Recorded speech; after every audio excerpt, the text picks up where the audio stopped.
Now I need to sort out so many things. It's not simple when that happens. So why? Evidently, even YouTube doesn't really want me to know what happens at the end of this book. They're like, oh no, it's OBS, sorry, that died. OBS is just like, it's too traumatic for you. Maybe you shouldn't be reading this book, it's too traumatic. But I need to read the book. I need to know. Back like TikTok. Yeah, that was a weird situation, wasn't it? La la la la la la la la la la la la la la. We're back. Okay, should we try and read again? OBS, do you have anything against me reading? Because that's kind of a thing we do on this channel, and I'd really appreciate it if you would let me do it. Okay. Are you agreed? Yes.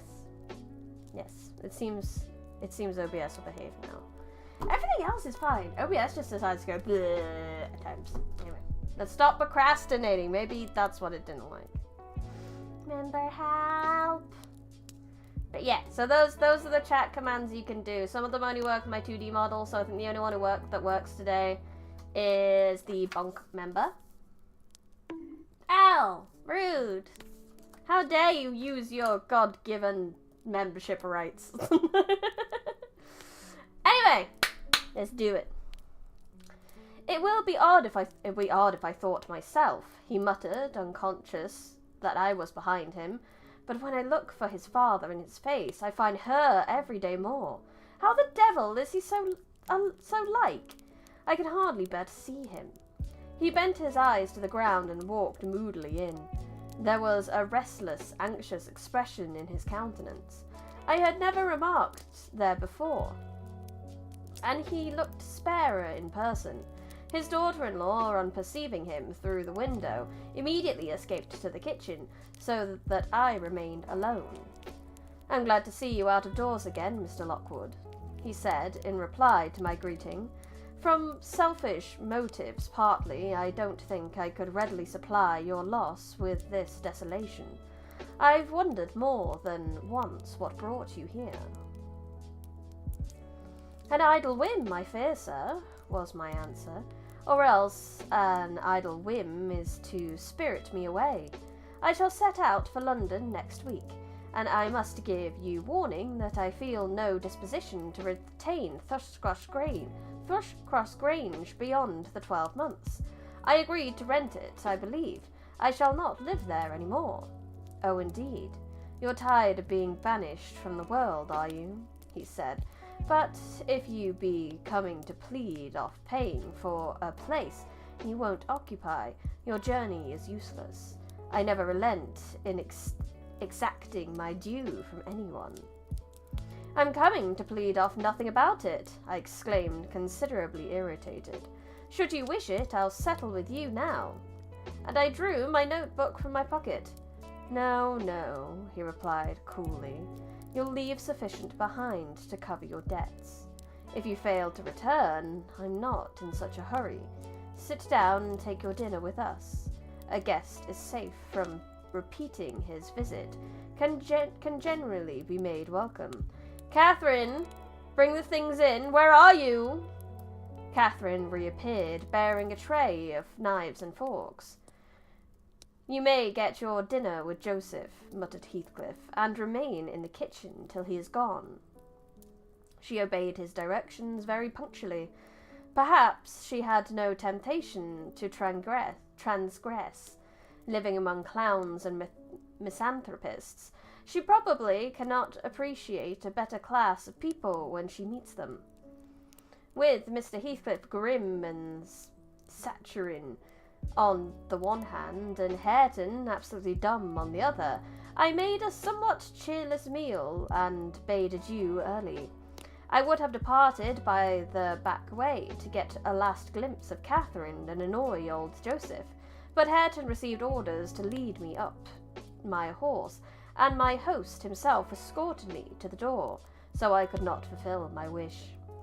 How dreary life gets in that house, I reflected while riding down the road. What a realization of something more romantic than a fairy tale it would have been for Mrs. Linton Heathcliff had she and I struck up an attachment, as her good nurse desired, and migrated together into the stirring atmosphere of the town. Oh, if only Mrs. Heathcliff was, actually good. Chapter 32, 1802. This September I was invited to devastate the moors of a friend in the north, and on my journey to his abode I unexpectedly came within 15 miles of Gimmerton. The ostler at a roadside public house was holding a pail of water to refresh my horses, when a cart of very green oats, newly reaped, passed by, and he remarked, "Yon from Gimmerton, that? They'll last 3 wit after other folk wit your harvest." Jesus. He's not even Joseph! Gimmerton people just talk like this! Gimmerton, I replied. My residence in that locality had already grown dim and dreary. Ah, I know. How far is it from this? "Happen 14 mile up the hills, and a rough road," he answered. Answered. A sudden impulse seized me to visit Thrushcross Grange. No! Stop it! Ignore your impulse! Never go back there again! You've escaped, Lockwood! Never go back! It feels like the library.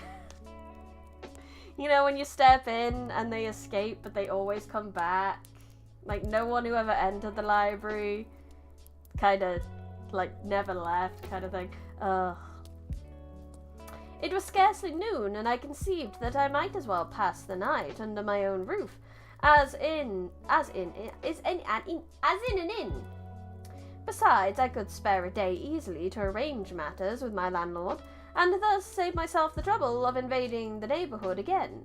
Having rested a while, I directed my servant to inquire the way to the village, and with great fatigue to our beasts, we managed the distance in some 3 hours. It feels like that last moment in a horror film where the family makes it out the haunted house, but the dad runs back to get the dog. Yes! That's exactly what's happening! Yep, could be Amityville. I left him there and proceeded down the valley alone. The grey church looked greyer and lonelier, and the lonely church.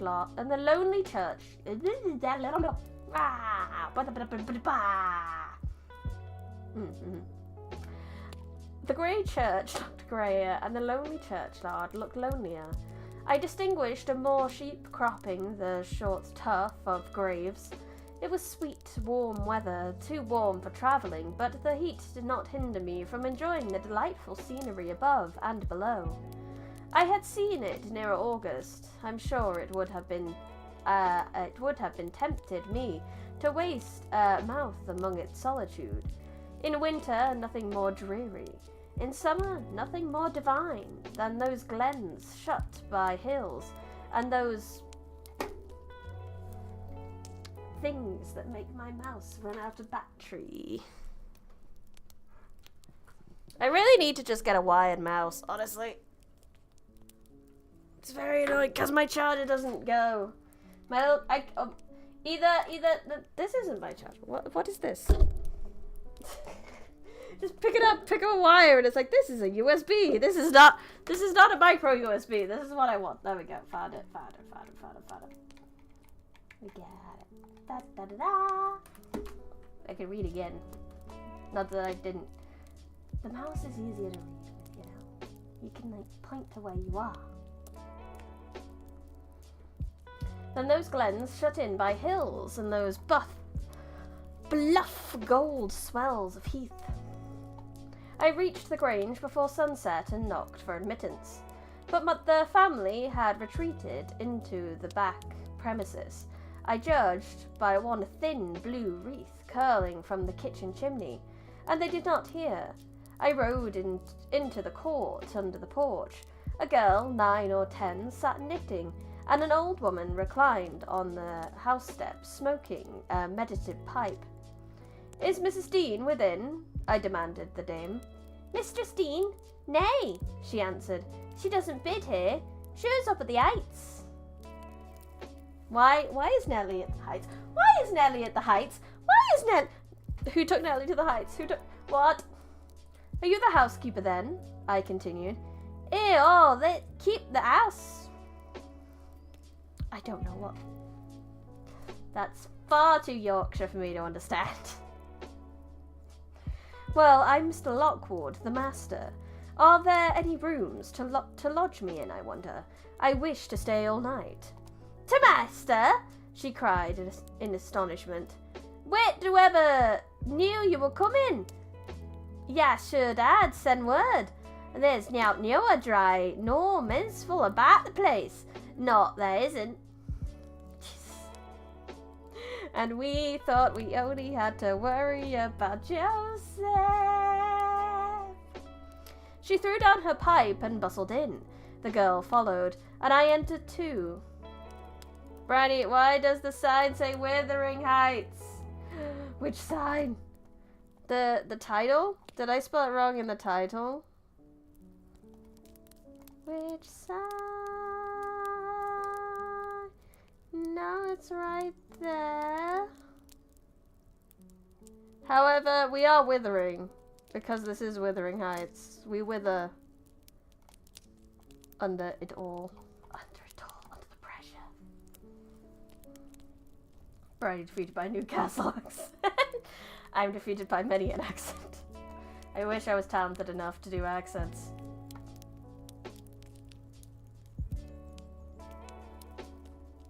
Soon perceiving that her report was true, and moreover that I had almost upset her wits by my unwelcome apparition, I bade her be composed. I would not go out for a walk, and meantime she must try to prepare a corner of a sitting room for me to sup in, and a bedroom to sleep in. No sweeping and dusting, only good fire and dry sheets when necessary.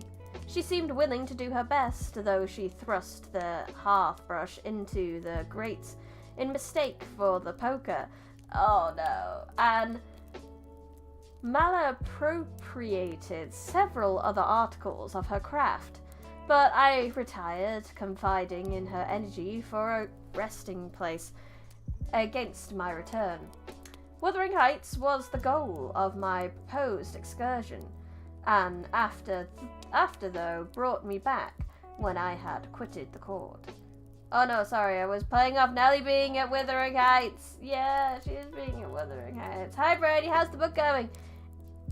It's going. I'm very worried. Nellie's back at Wuthering Heights, and that's bad. She doesn't deserve to be there. She's escaped it for so long. But I'm scared. I'm worried about Nellie.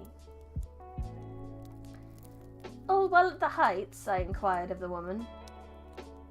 Front, Nika. I don't front no. And sim that's I don't know," she answered, scurrying away with a pan of hot cinders. I would have asked why Mrs. Dean had deserted the Grange, but it was impossible to delay her at such a crisis, so I turned away and made my exit, rambling leisurely along, with the glow of a sinking sun behind, and the mild glory of a rising moon in front, one fading and the other brightening. As I quitted the park and climbed the stony by-road branching off to Mr. Heathcliff's dwelling, before I arrived in sight of it, all that remained of day was beamless amber light along the west. But I could see every pebble on the path, and every blade of grass by that splendid moon. I had neither to climb the gate nor to knock. It yielded to my hand. That is an improvement, I thought, and I noticed another by the aid of my nostrils. A fragrance of stocks and wallflowers wafted on the air from amongst the homely fruit trees. Both doors and lattices were open, and yet, as is usually the case in a coal district, a fine red fire illuminated the chimney. The comfort which the eye derives from it renders the extra heat endurable. But the house of Wuthering Heights is so large that the inmates had plenty of space for drawing out of its influence, and according to what inmates there were, had stationed themselves not too far from one of the windows. I could see them and hear them talk before I entered, and looked and listened in consequence, being moved there too by a mingled sense of curiosity and envy that grew as I lingered. Contrary! Contrary! Said a voice as sweet as a silver bell. That for the third time, you dunce! I'm not going to tell you again. Recollect, or I'll pull your hair. Contrary, then, answered another, in deep but softened tones. And now, kiss me, for minding so well. No, read it over first, correctly, without a single mistake. She's actually teaching him? Oh lordy, it's Limbus Heathcliff. Oh no. You're scarier than normal Heathcliff. Well, no, they're both pretty scary, to be fair. I don't know which one of you is scarier. You're both terrifying creatures. The male speaker began to read.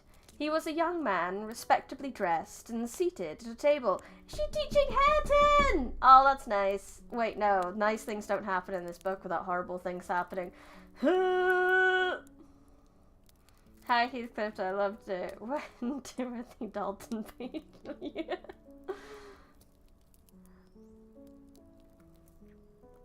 Seated at a table, having a book before him, his handsome features glowed with pleasure, and his eyes kept impatiently wandering from the page to a small white hand over his shoulder, which recalled him by a smart slap on the cheek, whenever its owner detected such signs of inattention. Its owner stood behind, her light shining ringlets blending at intervals with his brown locks, as she bent to superintend his studies, and her face, it was lucky he could not see her face, or he would have been, or he would never have been so steady. I could, and I bit my lip in spite at having thrown away the chance I might have had of doing something besides staring at its smiting beauty. The task was done. Not free from further blunders, but the pupil claimed a reward, and received at least 5 kisses, which, however, he generously returned. Then they came to the door. And from their conversation, I judged they were about to issue out and have a walk on the moors. I supposed I should be condemned in Hareton Ershaw's heart, if not by his mouth, to the lowest pit in the infernal regions, if I showed my unfortunate person in his neighbourhood again. And feeling very mean and malignant, I shulked round to seek refuge in the kitchen. There was unobstructed admittance on that side also, and at the door sat my old friend Nellie D, the best character, sewing and singing a song, which was often interrupted from by harsh words of scorn and intolerance uttered from far from musical accents. Oh God, here he comes. Here comes Joseph. I need to take a drink before Joseph. I'd rather buy their half if swearing at my from lugs frotten Montenay. No hearken ye hashbear. I don't like your singing, I believe is the translation there. And I'd rather have people swearing at the top of their lungs, said the tenant of the kitchen in answer to an unheard speech of Nellie's. It's a blazing shame that I cannot open to blessed book, but ye set up them glories to settin, and all to flay some wickedness that ever were born into the world. Oh ye right newt, and choose another, and that poor lad'll be lost a ween, yeah, poor lad, he added with a groan. He's witched. I'm stayin' it on it. Oh Lord, judge 'em, for there's neither law nor justice among ye rulers. How dare you make Hareton and Kathy somewhat get along and teach Hareton things? That's just rude. No, or we should be sitting in flaming faggots, I suppose, retorted the singer. I assume we're meaning the food, for the record.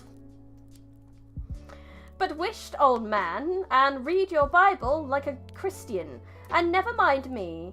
This is Fairy Annie's wedding, a bonny tune. It goes to a dance. Mrs. Dean was about to recompense when I advanced, and recognizing me directly, she jumps to her feet, crying, Well, bless you, Mr. Lockwood! How could you think of returning in this way? All shut up at Thrushcross Grange. You should have given us notice. And Jonathan was Joseph the worst character.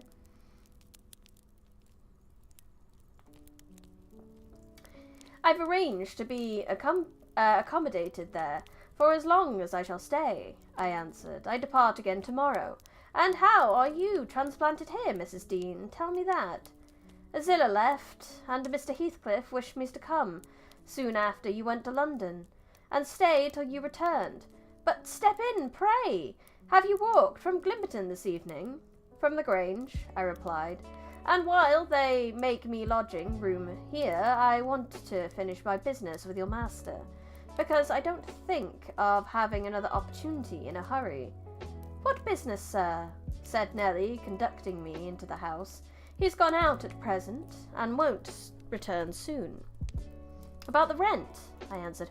Oh, then is it with Mr. Heathcliff you must settle, she observed, or rather with me.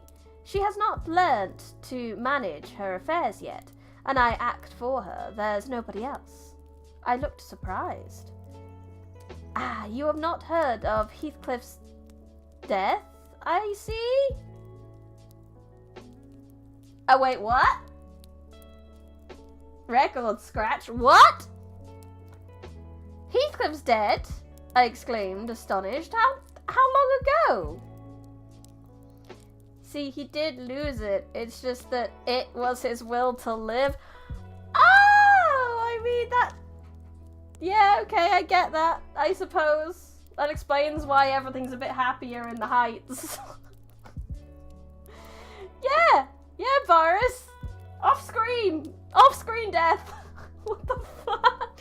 The main antagonist died off-screen. What the fuck? Okay, book. This is something I kind of love about these old books, though, is because they just don't have the expectations that we put on a lot of books and media now. They don't have... People weren't going around talking about, like, theory and all taking the same literature classes and things like that. Obviously, there were probably people studying literature, but not as many people. It wasn't like we weren't all getting taught the same lessons about it. So just stuff like this happened in highly acclaimed media, and if anyone wrote something like this now, they'd be bombed for it. It's so good. So good. Man too angry to die finally dies. Ah! What? How? We get an explanation? Good, I need it. 3 months since. Oh, do we get more Nelly time? More explanations from Nelly. Half this book is Nelly just to be like, oh, you thought I was done narrating the story? You are mistaken, my good friend. Nelly, best character Nelly. 3 months since, but sit down and let me take your hat, and I'll tell you about it. Stop, you have had nothing to eat, have you? I want nothing. I have ordered supper at home. You sit down, too. I never dreamed of his dying. Let me hear how it came to pass. You say you don't expect them back for some time, the young people? No, I have to scold them every evening for their late rambles, but they don't care for me, at least. Have a drink of our old ale. It will do you good. You seem weary. She hastened to fetch it before I could refuse, and I heard Joseph asking whether it wasn't a crying scandal that she should have followed at a time of life, and then to get them jocks out to old Meister's cellar. He fair shamed to bide and see it. She did not retaliate, but re-entered in a minute, bearing a reaming silver pint, whose contents I lauded with becoming earnestness. And afterwards she furnished me with a sequel of Heathcliff's history. He had a queer end, as she expressed it. Everything about that man was a wee queer. Not in the gay sense, in the strange sense. I was summoned to Wuthering Heights within a fortnight of your leaving, she said. I had obeyed joyfully for Catherine's sake. My first interview with her grieved and shocked me. She had altered so much since our separation. Mr. Heathcliff did not explain the reasons for taking a new mind about my coming here. He only told me he wanted me, and he was tired of seeing Catherine. I must make the little parlour my sitting room, and keep her with me. It was enough if he were obliged to see her once or twice a day.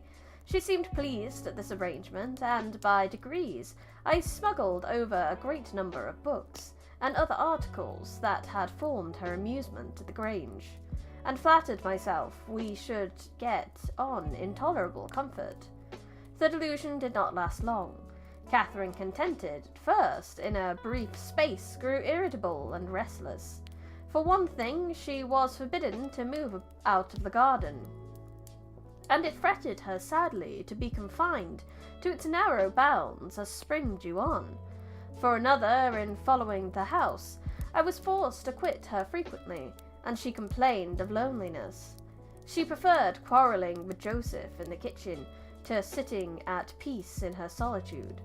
I did not mind their skirmishes, but Hareton was often obliged to seek the kitchen also, when the master wanted to have the house to himself, and though in the beginning she either left it at his approach, or quietly joined in my occupations, and shunned remarking or addressing him, and though he was always sullen and silent as possible, after a while she changed her behaviour, and became incapable of letting him alone, talking at him, commenting on his stupidity and idleness, expressing her wonder how he could endure the life he lived, how he could sit a whole evening staring into the fire and dozing.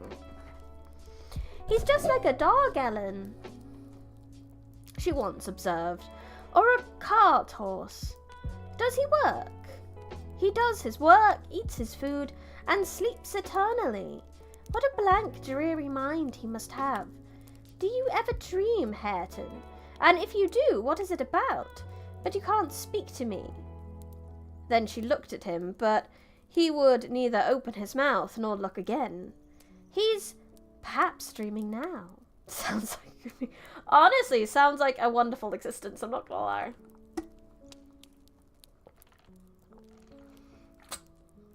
Heathcliff dies, sun rises, flowers bloom, air gets clean. That is literally what happens. Suddenly, everything's just that little bit nicer at the Grange. It's hilarious how he's walking up and everything's just so much better.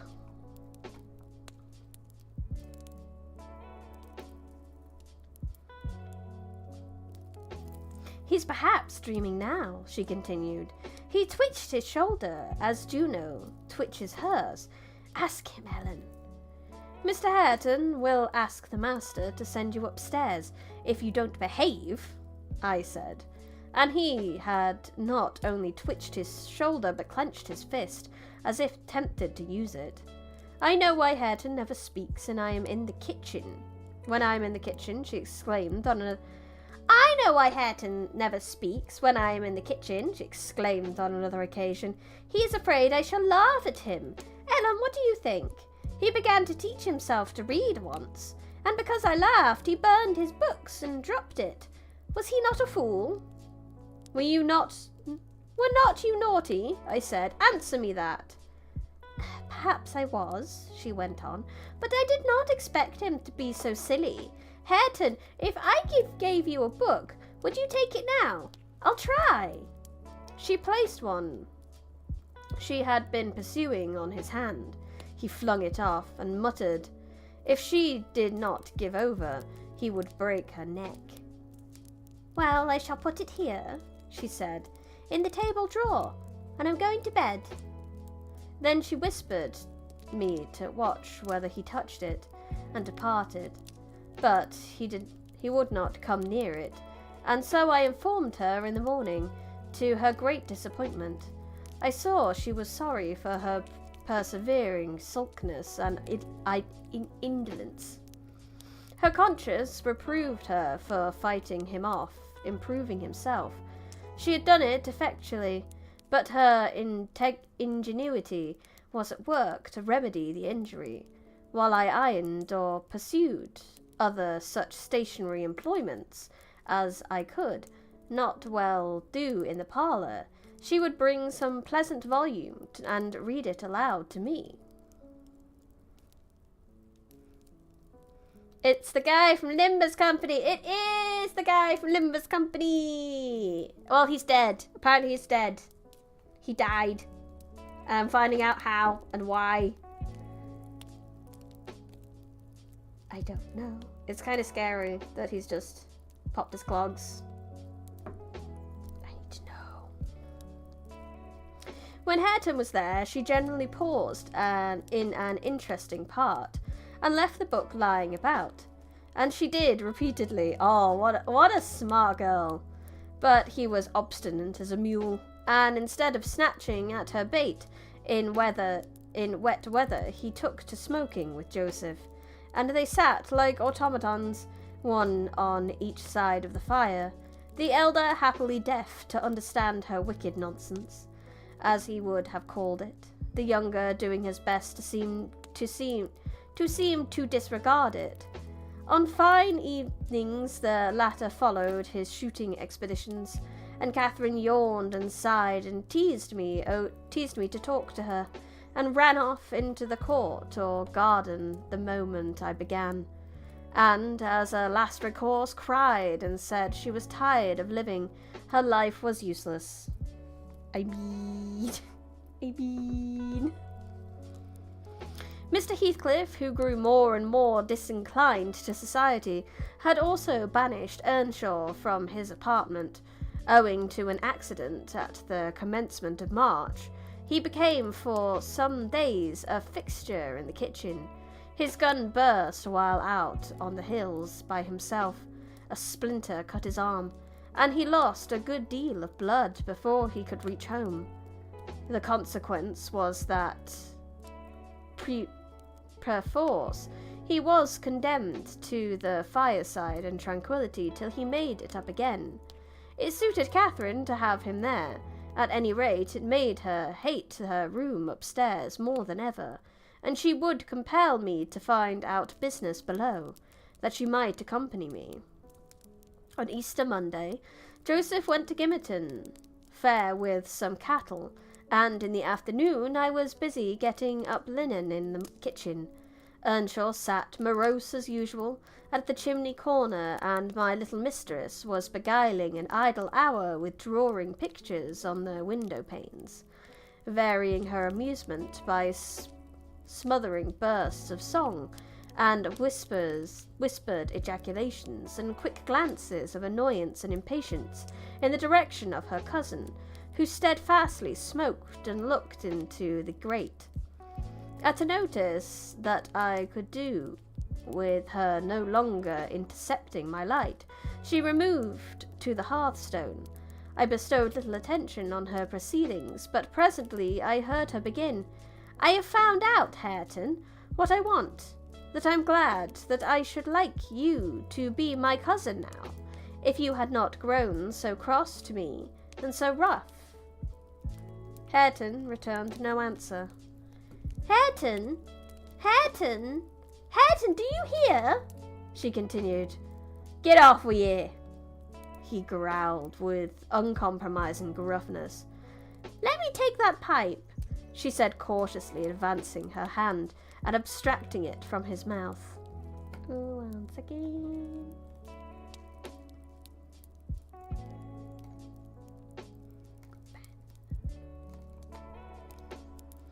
Before he could attempt to recover it, it was broken, and behind the fire. He swore at her and seized another. "Stop!" she cried. "You must listen to me first, and I can't speak while those clouds are floating in my face."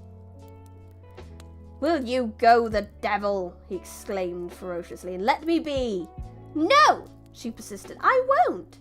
I can't tell what to do to make you talk to me, and you are determined not to understand. When I call you stupid, I don't mean anything. I don't mean that I despise you. Come, you shall take notice of me, Hareton. You are my cousin, and you shall own me." "I shall have naught to do with you, and your mucky pride, and your damned mocking tricks," he answered. "I'll go to hell, body and soul, before I look sideways after you again. Side at the gate, now this minute." Catherine frowned and retreated to the window seat, chewing her lip and endeavouring by humming an eccentric tune to conceal the growing tendency to sob. "You should be friends with your cousin, Mr. Hareton," I interrupted, since she repents her sauciness. "I would do you, come on, next page, a great deal of good. It would make you another man to have her for a companion." "A companion?" he cried. "When she hates me, and she does not think me fit to wipe her shoon? Nay, if it made me a king, I'd not be scorned for seeking her goodwill any more. Yet, in a few months, he's gonna be reading for kisses." Men. "It is not who I hate you. It is not I who hate you. It is you who hate me," wept Cathy, no longer disguising her trouble. "You hate me such as Mr. Heathcliff does, and more." "You're a damned liar," began Earnshaw. "Why have I made him angry? By taking your part, then, 100 times, and that when you sneered and despised me and go on plaguing me. And I'll step in yonder and say you worried at me out of the kitchen." "I didn't know you took my part," she answered, drying her eyes. "And I was miserable and bitter at everybody. But now I thank you, and I beg you to forgive me. What can I do besides?" She returned to the hearth and frankly extended her hand. He blankened and scowled like a thundercloud, and kept his fists resolutely clenched, and his gaze fixed on the ground. Catherine, by instinct, must have divined it was obdurate perversity, and not dislike, that prompted his dogged conduct, for after remaining an instant undecided, she stooped and impressed on his cheek a gentle kiss. The little rogue, I thought I had not seen her, and drawing back, she took her former station by the window quite demurely. Very demure, very mindful. I shook my head reprovingly, and then she blushed and whispered, "Well, what should I have done, Ellen? He wouldn't shake hands, and he wouldn't look. I must show him some way that I like him, that I want to be friends." Whether the kiss convinced Hareton, I cannot tell. He was very careful for some minutes that his face should not be seen, and when he raised it, he was sadly puzzled where to turn his eyes. Catherine employed herself in wrapping a handsome book neatly in white paper, and having tied it with a bit of ribbon, and addressed it to Mr. Hareton Earnshaw. She desired me to be her ambassadoress, and convey the present to its destined recipient. And tell him, if he'll take it, I'll come to teach him to read it right, she said, and if he refuse it, I'll go upstairs and never tease him again. Bless. Hydrate, good idea.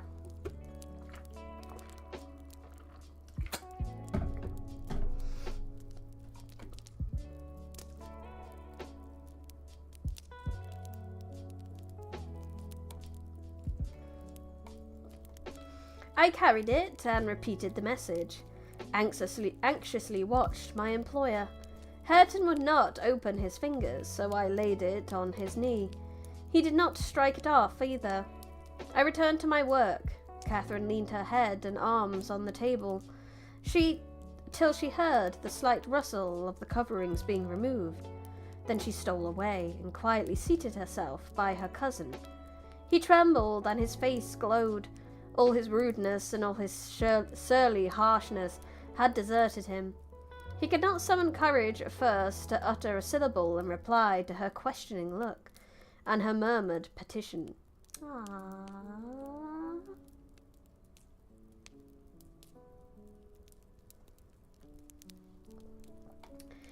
Say you forgive me, Hareton, do.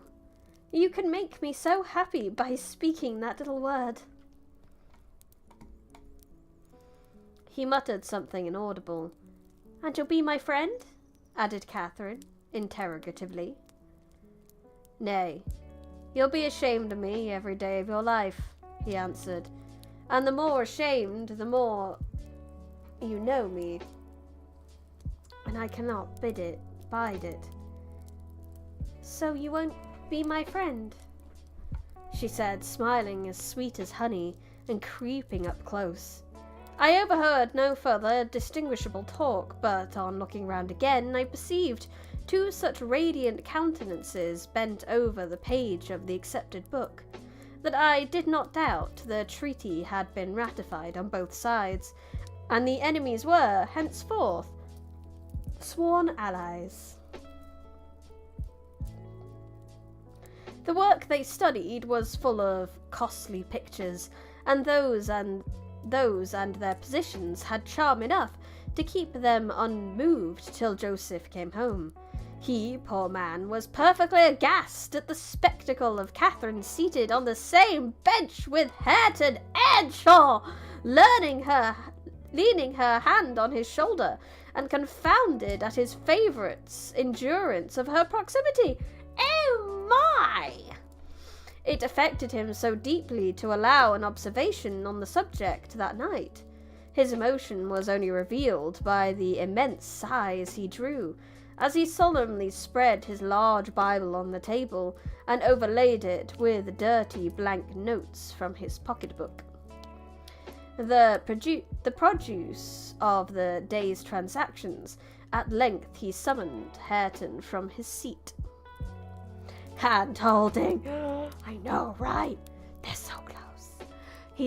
Her hand's on his shoulder.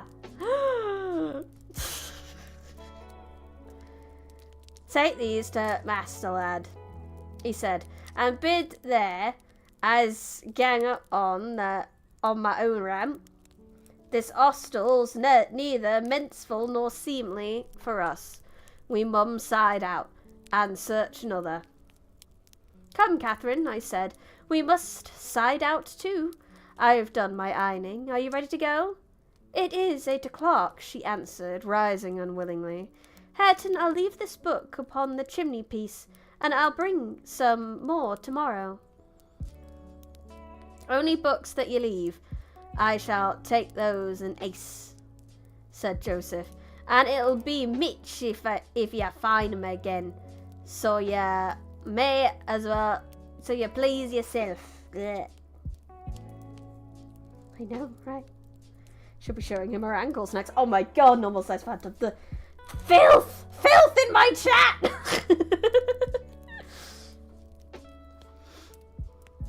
Kathy retreated that his library should pay hers, and smiling at his passes, Hareton went singing upstairs, lighter of heart, I venture to say, than ever she had been under that roof before, except perhaps during her earliest visits to Linton.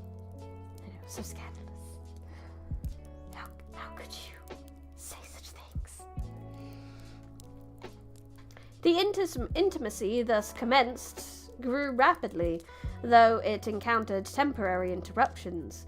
Earnshaw was not to be civilized with a wish, and my young lady was no philosopher, and no paragon of patience, but both their minds tending to the same point, one loving and desiring to esteem, and the other loving and desiring to be esteemed, they contrived in the end to reach it. You see, Mr. Lockwood, it was easy enough to win Mrs. Heathcliff's heart, but now I am glad you did not try. The crown of all my wishes will be the union of those two. I shall envy no one on their wedding day. There won't be a happier woman than myself in England. That is true. She raised Hareton for as long as she could. It was only a few years of her life, but that's still her first child. And then Kathy, her second, so it's like, oh, it's perfect. Both my kids. It's great. I can see why she'd be happy with that.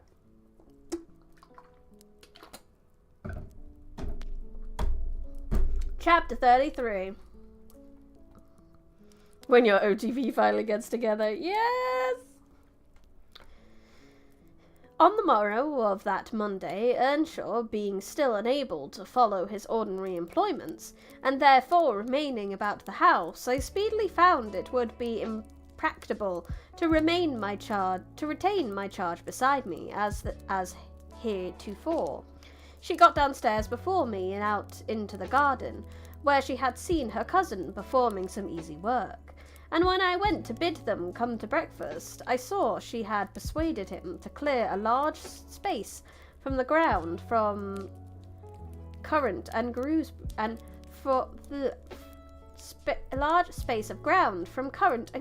bushes, and they were busy planning together an importation of plants from the Grange. I was terrified at the devastation which had been accomplished in a brief half hour. The blackcurrant trees were the apple of Joseph's eye, and she had just fixed her choice of a flower bed in the midst of them. There! That will all shown to the master, I exclaimed. The minute it is discovered, what excuse have you to offer for taking such liberties with the garden? We shall have a fine explosion on our head if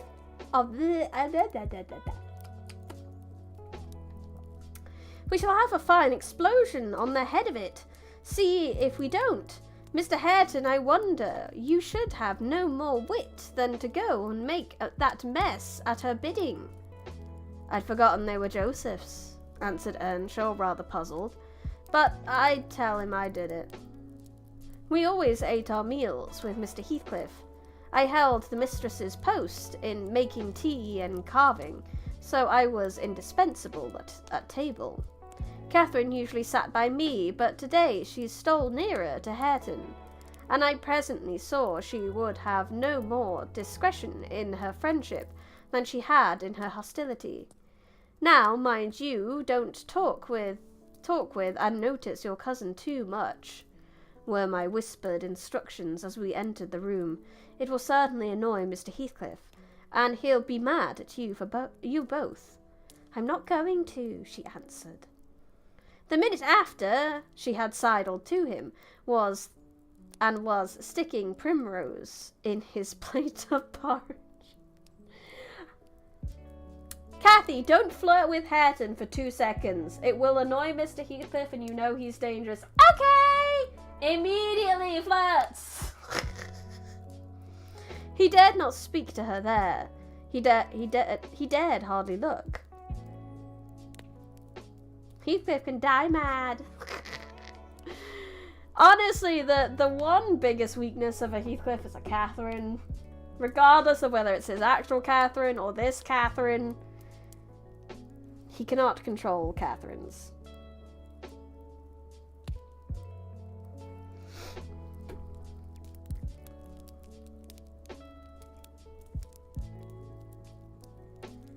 He dared not speak to her there. He dared hardly look. And yet she went on teasing till he was twice on the point of being provoked to laugh. I frowned, and then she glanced towards the master, whose mind was occupied on the subjects that his company and his countenance enticed, and she grew serious for an instant, scrutinizing him with deep gravity. Afterwards she turned and recommenced her nonsense. At last Hareton uttered a smothered laugh. Mr. Heathcliff started. His eyes rapidly surveyed our faces. Catherine met it with her accustomed look of nervousness and yet defiance, which he abhorred. Have the Catherine names gives you plus 40 resistance to Heathcliff antics. Correct! It is well that you are out of my reach, he exclaimed. What fiend possesses you to stare back at me continually with those infernal eyes? Down with them! And don't remind me of your existence again. I thought I had cured you of laughing. It was me, muttered Hareton.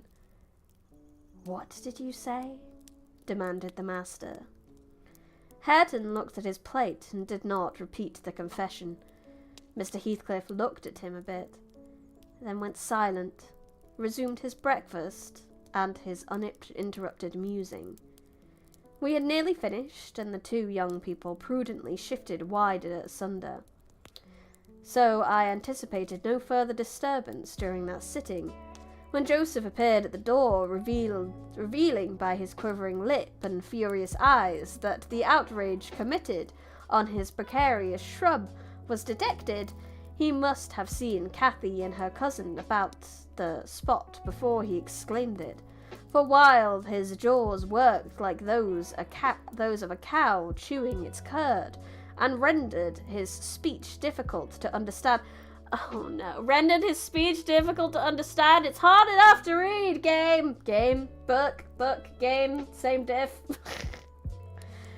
I mean, this is exactly the same as playing Higurashi. And if Higurashi is a game, then this can be a game.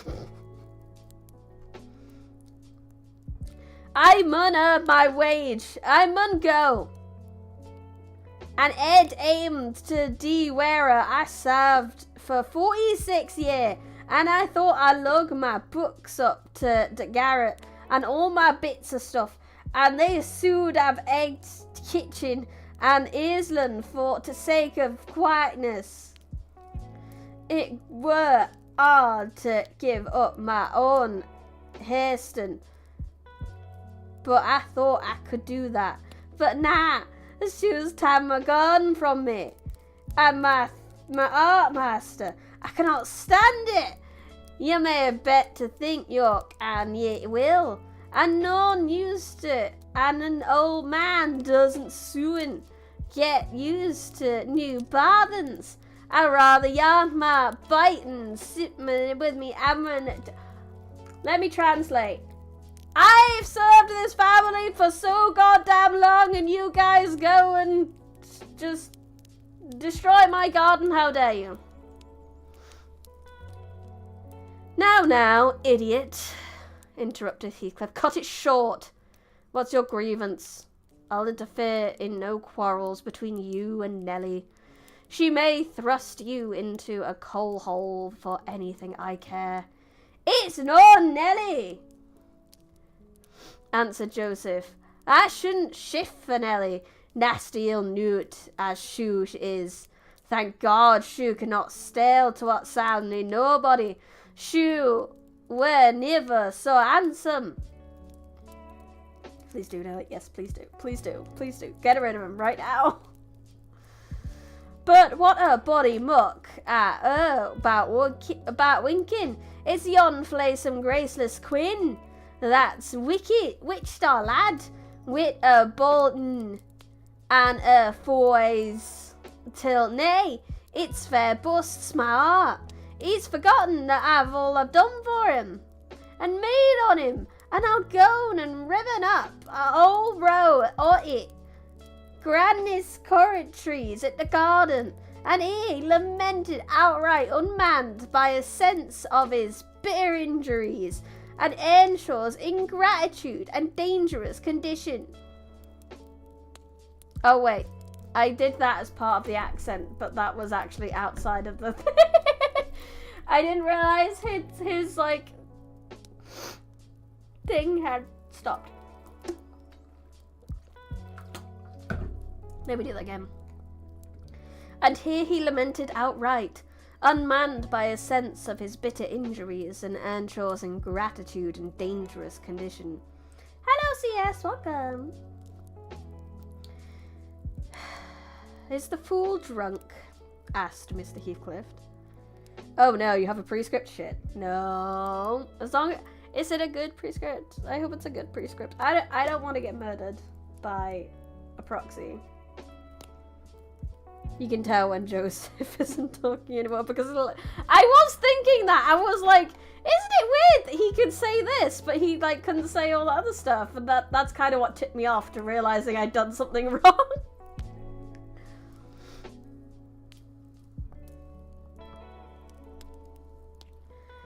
What if one day you forget to switch and you just keep speaking in that accent? Oh, it's the day my life is ruined. I couldn't stream in that accent. Could you imagine trying to do a whole stream in that accent where no one understands what I'm saying? Say the word silk 5 times. Then follow by answering what cows drink. Oh, I know this one. Silk, silk, silk. Silk. Silk, silk, silk, silk. Silk, silk, silk, silk, silk. Did I do that 5 times? Silk, silk, silk, silk, silk. What do cows drink? Water! I know the trick. It's like saying, what was it, roast or something like that 5 times, and then saying what you put in the toaster. I know that one. I passed the prescript. No one's gonna murder me. Is the fool drunk again? Is the fool drunk? Asked Mr. Heathcliff. Hareton, is it you he's finding fault with? I've pulled up 2 or 3 bushes, replied the young man. But I'm going to set 'em again. Why have you pulled them up? Said the master. Catherine wisely put in her tongue. We wanted to plant some flowers there. She cried. I'm the only person to blame, for I wished him to do it. And who the devil gave you leave to touch a stink about this place? Demanded her father-in-law, much surprised. And who ordered you to obey her? He added, turning to Hareton. The latter was speechless. His cousin replied, You shouldn't grudge a few yards of earth for me to ornament. And you have taken all my land. Your land, insolent slut. You never had any, said Heathcliff. And my money, she continued, returning his angry glare, and meantime biting a piece of crust, the remnants of her breakfast. Silence! He exclaimed. Get done and be gone. And Hareton's land, and his money, pursued the reckless thing. Hareton and I are friends now, and I shall tell him all about you. The master seemed confounded a moment. He grew pale and rose up, eyeing her all while with an expression of mortal hate. If you strike me, Hareton will strike you. If you strike me, Hareton will strike you, she said. So you may as well sit down. If Hareton does not turn you out of the room, I'll strike him to hell, thundered Heathcliff. Damnable witch! Dare you pretend to rouse him against me? Off with her! Do you hear? Fling her into the kitchen. I'll kill her, Ellen Dean, if you let her come into my sight again! Hareton tried under his breath to persuade her to go. Drag her away, he cried, savage. Are you staying to talk? And he approached to execute his own command. He'll not obey you, wicked man, any more, said Catherine, and he'll soon detest you as much as I do. Whilst, muttered the young man reproachfully, I will not hear you speak to him. I have done. But you won't let him strike me, she cried. Come then, he whispered earnestly. It was too late. Heathcliff had caught hold of her. Now you go, he said to Earnshaw. Accursed witch, this time! She has provoked me when I could not bear it, and I'll make her repent for it forever. He had his hand in her hair. Hareton attempted to release her locks, entreating him not to hurt her at once. Heathcliff's black eyes flashed.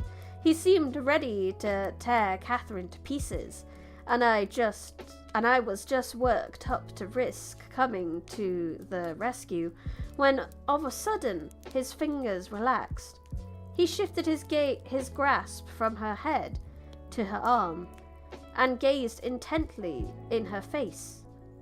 Then he drew his hand over his eyes, stood a moment to collect himself apparently, and turning anew to Catherine, said, with assumed calmness, You must learn to avoid putting me in a passion, or I shall really murder you sometime.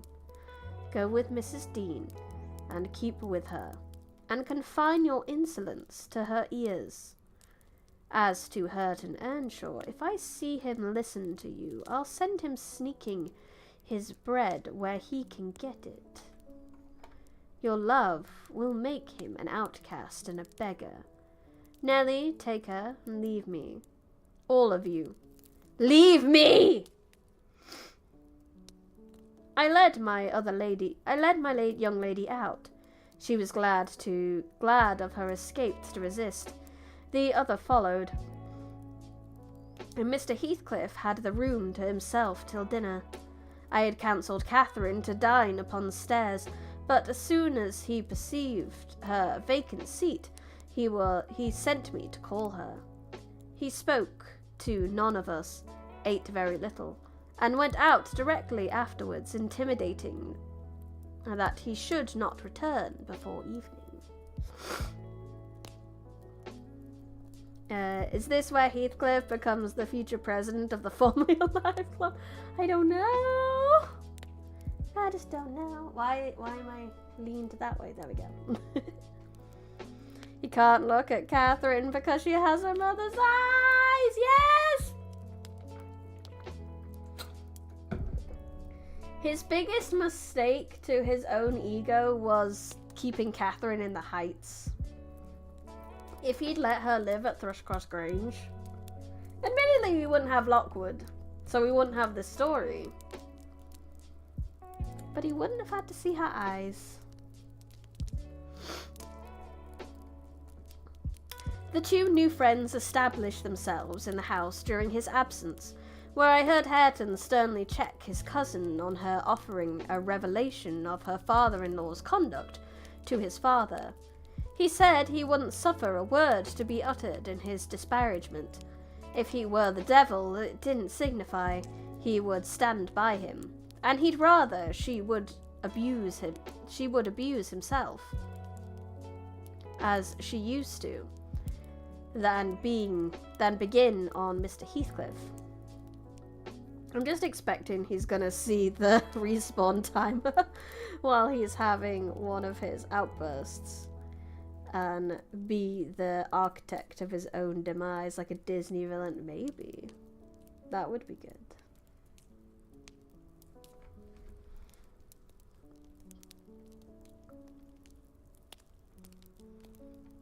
Catherine was waxing cross at this, but he found means to make her hold her tongue by asking how she would like him to speak ill of her father. Then she comprehended that Earnshaw took the master's reputation home to himself, and was attached by ties stronger than reason could break chains, forged by habit which it would be cruel to attempt to loosen. She showed a good heart henceforth in avoiding both complaints and expression of antipathy concerning Heathcliff, and confessed to me her sorrow that she had endeavoured to raise a bad spirit between him and Hareton. Indeed, I didn't believe she has ever breathed a syllable in the latter's hearing against her oppressor since. When this slight disagreement was over, they were friends again, and as busy as possible in their several occupations of pupil and teacher. I came to sit with them after I had done my work, and I felt so soothed and comforted to watch them. I did not notice how time got on. You know, they both appeared in a measure my children. I had long been proud of one, and now I was sure the other would be a source of equal satisfaction.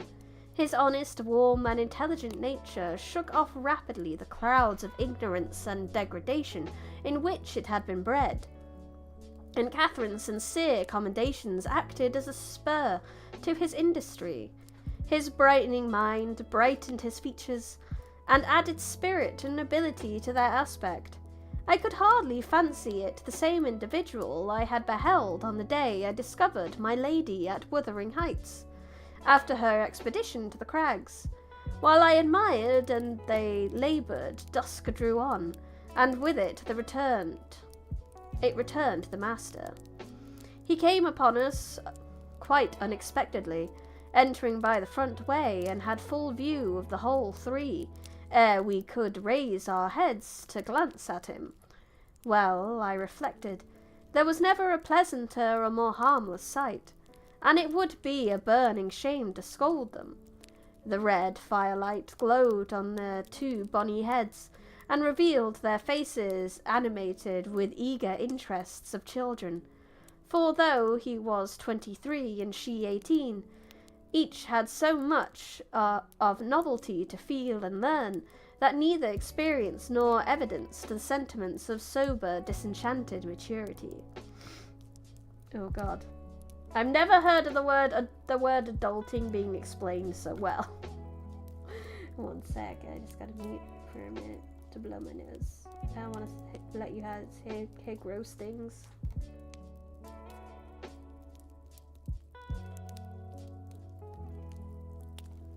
Okay. Ba-ba-da! They lifted their eyes together to encounter Mr. Heathcliff. Perhaps you should have never remarked that their eyes are precisely similar, and they are those of Catherine Earnshaw. The present Catherine has no other likenesses to her, except the breadth of forehead and a certain arch of the nostril that makes her appear rather haughty. Whether she will or not, with Hareton the resemblance is carried farther. It is singular at all times, then it was particularly striking, because his senses were alert, and his mental faculties awakened to unwonted activity. I suppose this resemblance disarmed Mr. Heathcliff. He walked to the hearth in evident agitation, but it quickly subsided as he looked at the young man, or should I say, altered its character, for it was there yet. He took the book from his hand and glanced over the open page, then returned it without any observation, merely signing Catherine away. Her companion lingered very little behind her, and I was about to depart also, but he bid me sit still. "It is a poor conclusion, is it not?" he observed, having brooded a while on the scene he had just witnessed. "An absurd termination to my violent excitations.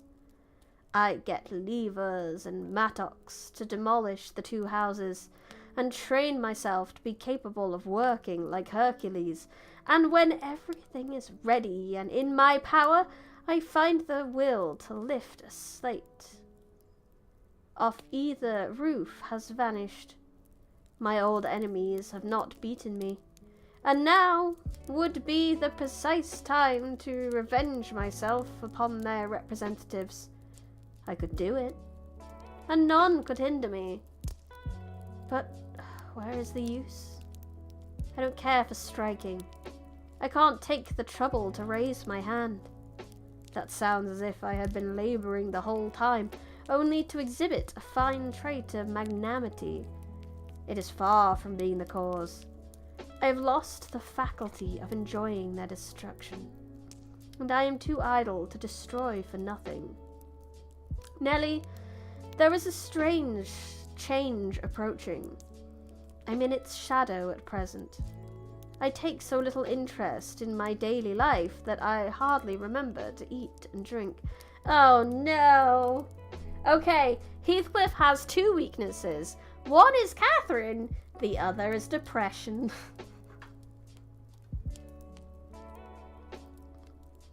After all my hard work making everybody visible, those jerks have the nerve to be friends. Yep.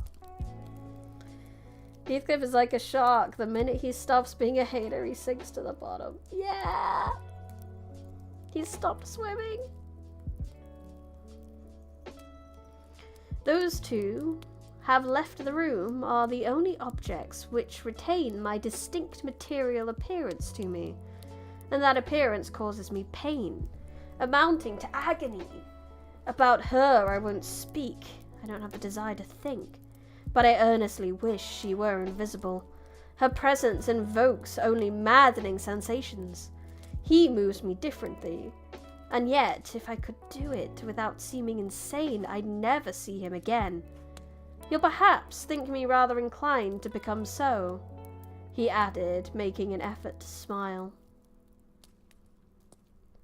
If I tried to describe the 1,000 forms of past associations and ideas he awakens or embodies, but you'll not talk of what I tell you, and my mind is so eternally secluded in itself, it is tempting at last to turn it out to another. 5 minutes ago, Hareton seemed a personification of my youth, not a human being. I felt to him in such a variety of ways that it would have been impossible to have accosted him rationally. In the first place, his startling likeness to Catherine connected him fearfully with her. That, however, which you may suppose the most potent to arrest my imagination, is actually the least. For what is not connected with her to me, and what does not recall her? I cannot look down to this floor, but her features are shaped in the flags, in every cloud, in every tree, filling the air at night, and caught by glimpses in every object by day. I am surrounded with her image. The most ordinary faces of men and women, my own features mock me with a resemblance.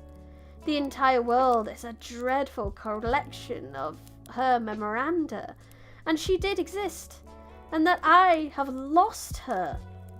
Well, Hareton's aspect was the ghost of my immortal love, of my wild endeavours to hold my right, my degradation, my pride, my happiness, my anguish. But it is a frenzy to repeat those thoughts to you.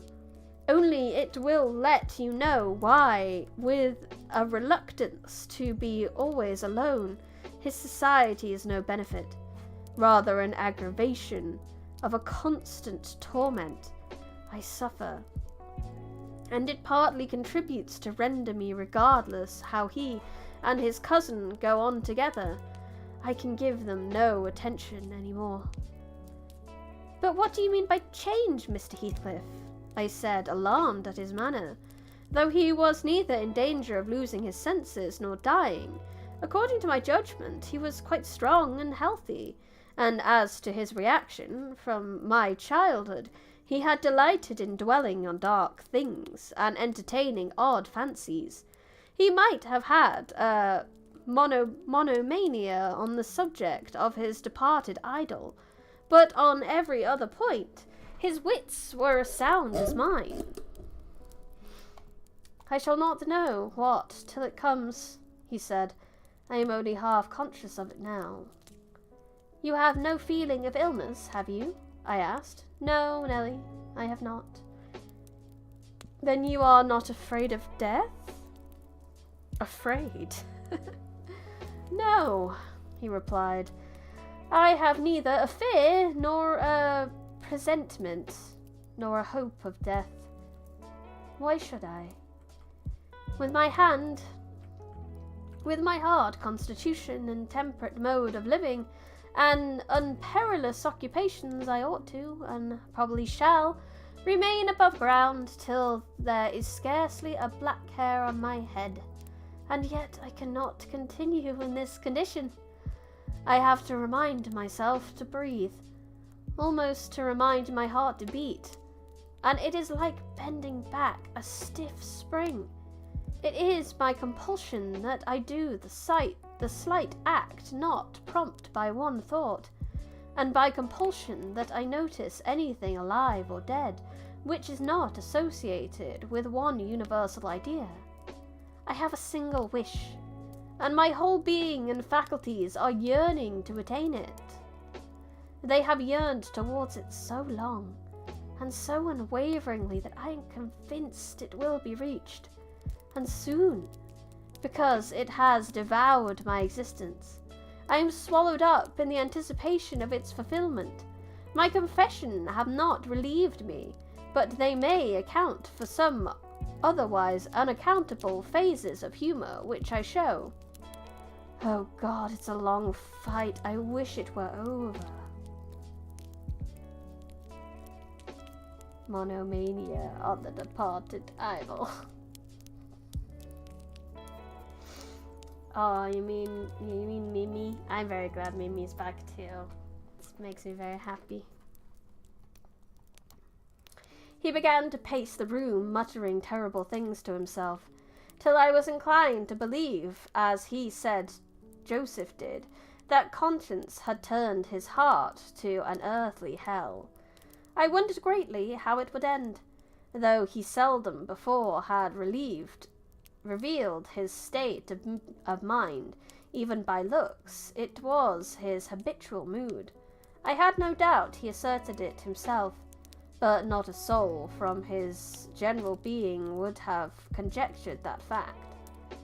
You did not, when you saw him, Mr. Lockwood, and at the period of which I speak, he was just the same then, same as then, only fonder of continued solitude, and perhaps still more laconic in company. And no.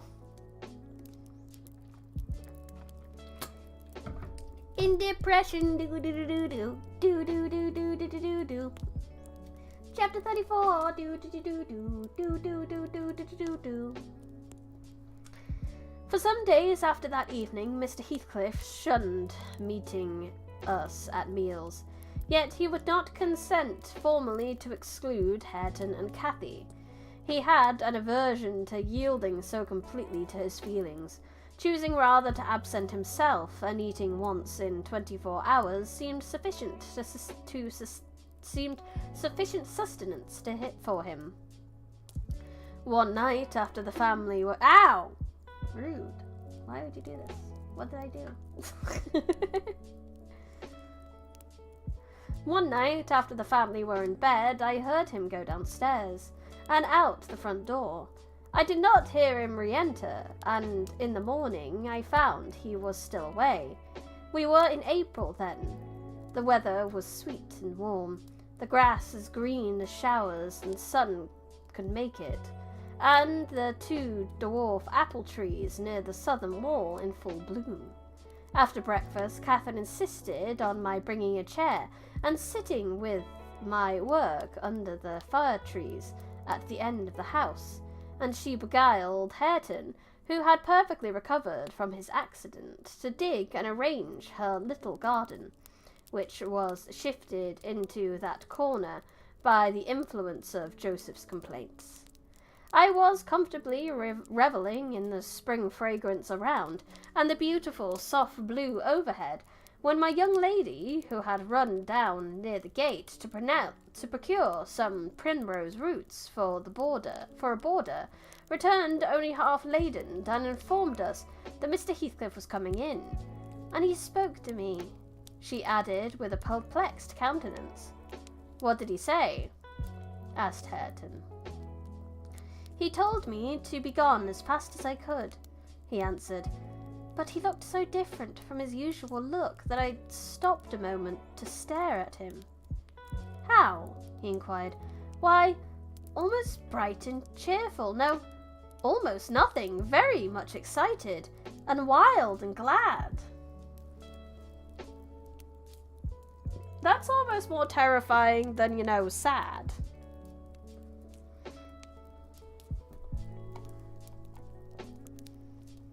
Night walking amuses him then, I remarked, affecting a careless manner, in reality as surprised as she was and anxious to ascertain the truth of her statement. For to see the master looking glad would not be an everyday spectacle. I framed an excuse to go in. Heathcliff stood at the open door. He was pale and he trembled, yet certainly he had a strange, joyful glitter in his eyes, an altered aspect of his old face. Will you have some breakfast? I said. You must be hungry, rambling about all night. He hasn't looked glad in 25 years. He's glad it's ending. No, I'm not hungry, he answered, averting his head and speaking rather contemptuously, as if he guessed I was trying to divine the occasion of his good humour. I felt perplexed. I didn't know whether it were not a proper opportunity to offer a bit of I don't think it right to wander out of doors, I observed, instead of being in bed. It is wise. It is not wise. At any rate, this moist season, I dare say you'll catch a bad cold, or a fever. You have something the matter with you now. Nothing but what I can bear, he replied, and with the greatest pleasure, provided you'll leave me alone. Get in and don't annoy me. I obeyed, and in passing, I noticed he breathed as fast as a cat. Yes, I reflected to myself, we shall have a fit of illness. I cannot conceive what he has been doing. That noon he sat down to dinner with us and received a heaped up plate from my hands, as if he intended to make amends for previous fasting. I've neither cold nor fever, Nelly, he remarked, an allusion to my morning speech, and I'm ready to do justice to the food you give. He took his knife and fork, and was going to commence eating, when the inclination appeared to become suddenly extinct. He laid them on the table, looked eagerly towards the window, then rose and went out.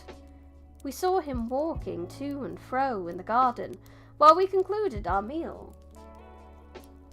And Earnshaw said he'd go ask why he would not dine. He thought we had grieved him in some way. Well, is he coming? cried Catherine when her cousin returned. Nay, he answered, but he's not angry. He seemed really pleased indeed, only I made him impatient by speaking to him twice, and then he bid me off to you. He wondered how I could want the company of anyone else. Catherine's calling him from the other side. Come home, Heathcliff. Come home. You're done. Your vengeance is done.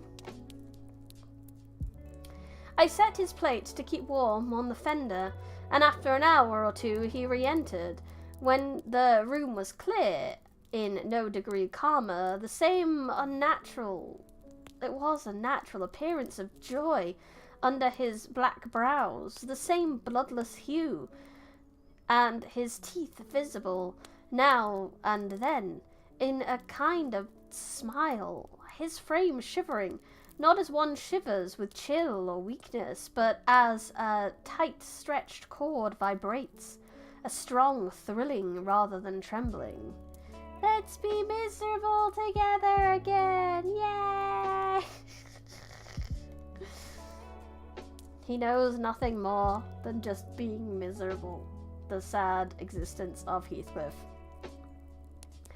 I will ask what is the matter, I thought, or who should, and I exclaimed, Have you heard any good news, Mr. Heathcliff? You look uncommonly animated. Where should good news come from to me?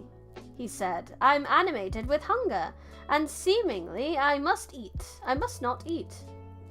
Your dinner is here, I returned. Why don't you get it? I don't want it now, he muttered hastily. I'll wait till supper. And Nelly, once and for all, let me beg you to warn Hareton and the other away from me. I wish to be troubled by nobody. I wish to have this place to myself. Is there some new reason for this banishment? I inquired. Tell me why you are so queer, Mr. Heathcliff. Where were you last night? I'm not putting the question through idle curiosity, but you are putting the question through very idle curiosity, he interrupted with a laugh. Yet I'll answer it. Last night I was on the threshold of hell. Today I am within sight of my heaven.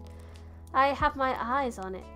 Hardly 3 feet to sever me. And now you'd better go.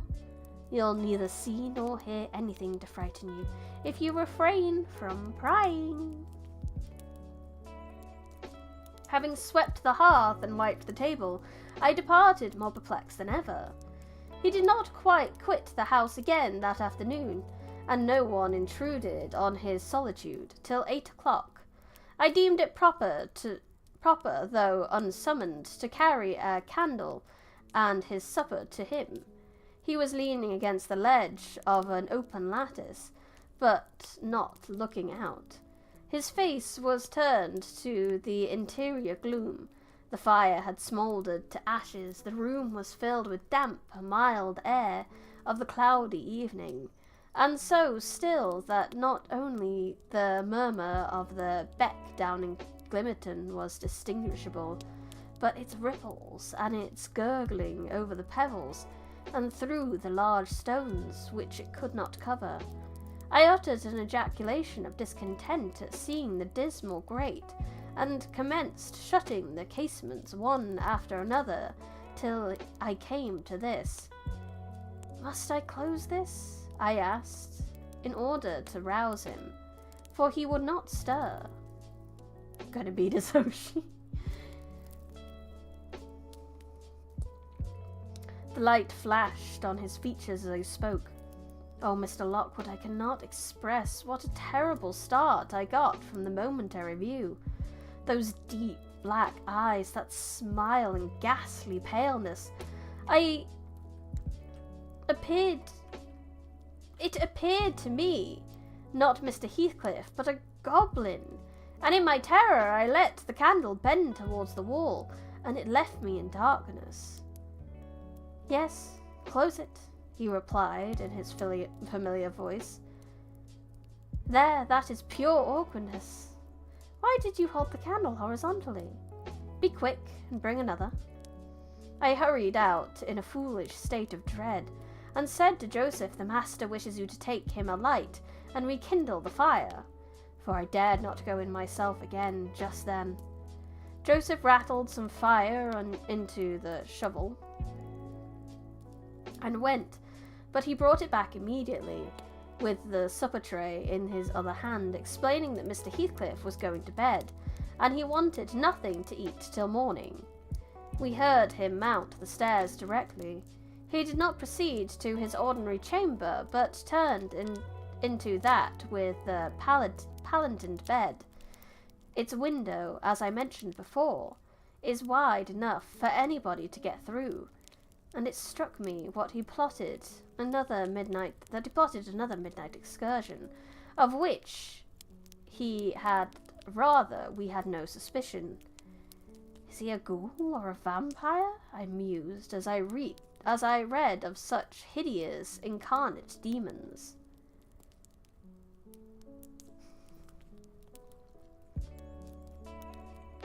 And then I set myself to reflect how I had tended him in infancy, and watched him grow to youth, and followed him almost through his whole course, and what absurd nonsense it was to yield to that sense of horror.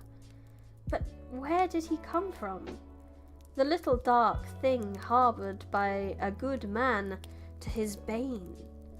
Muttered superstition, as I dozed into unconsciousness, and I began half dreaming to weary myself with imagining some fit percentage of parentage for him, and repeating my waking meditations. I tracked his existence over again, with grim variations, at last picturing his death and funeral, of which all I can remember is being exceedingly vexed at having the task of dictating an inscription for his monument, and consulting the sexton about it. And as he had no surname, and we could not tell his age, we were obliged to content ourselves with the single word Heathcliff. That came true. We were.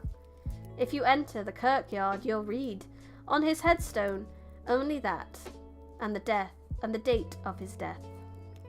Let me just take a drink.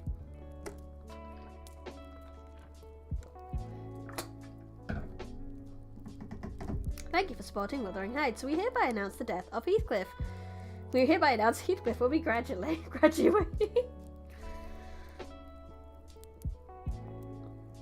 Now we got to the vampire part. Kinda. Where did you come from? Where did you go? Where did you come from, Heathcliff Joe? Dawn restored me to common sense. I rose and went into the garden as soon as I could see to ascertain if there were any footmarks under his window. There were none. He has stayed home, I thought, and he'll be right today.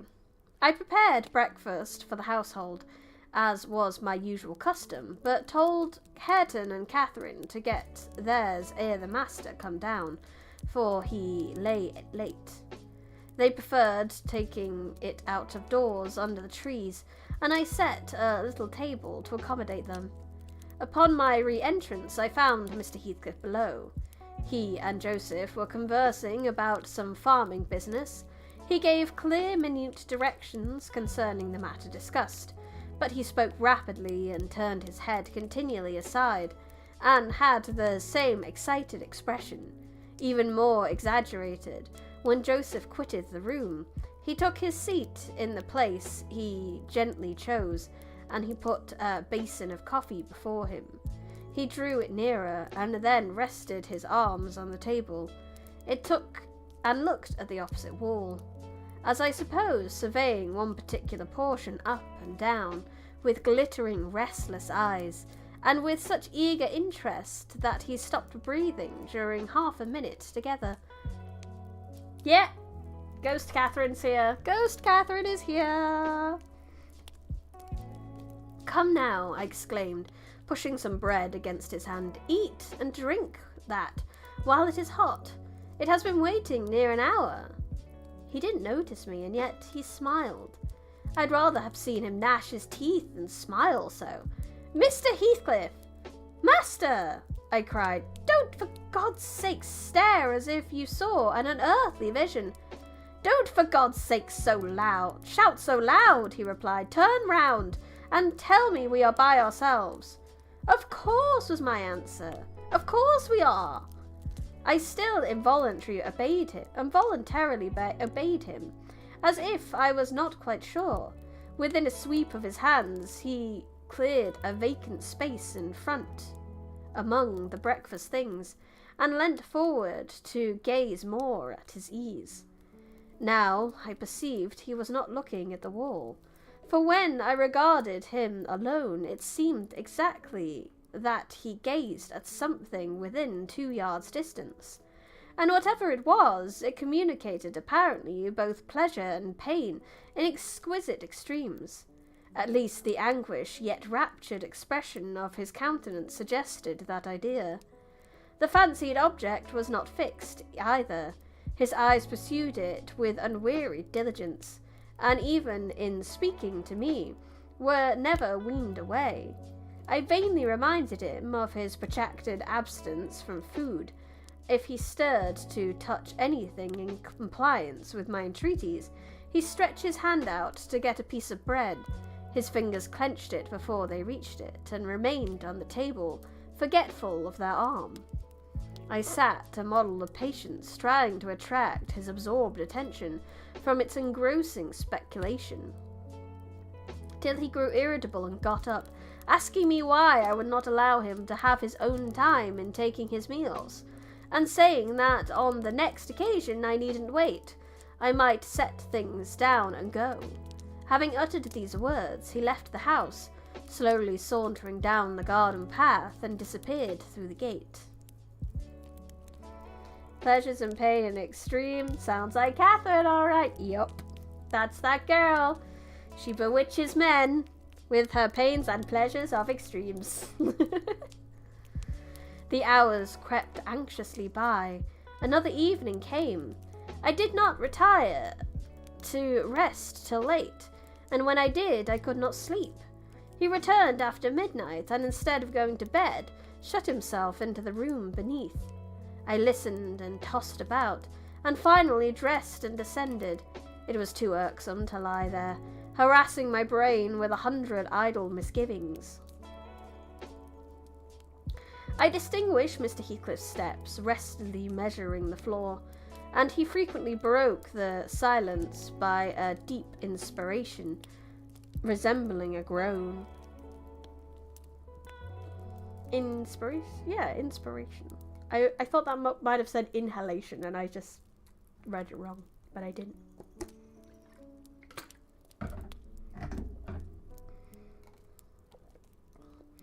He muttered detached words.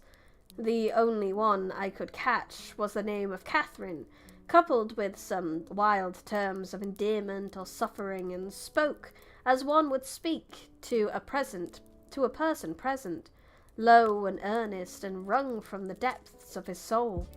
I had not courage to walk straight into the apartment, but I desired to divert him from this derivier, and therefore fell foul of the kitchen fires, stirred it, and began to scrape the cinders.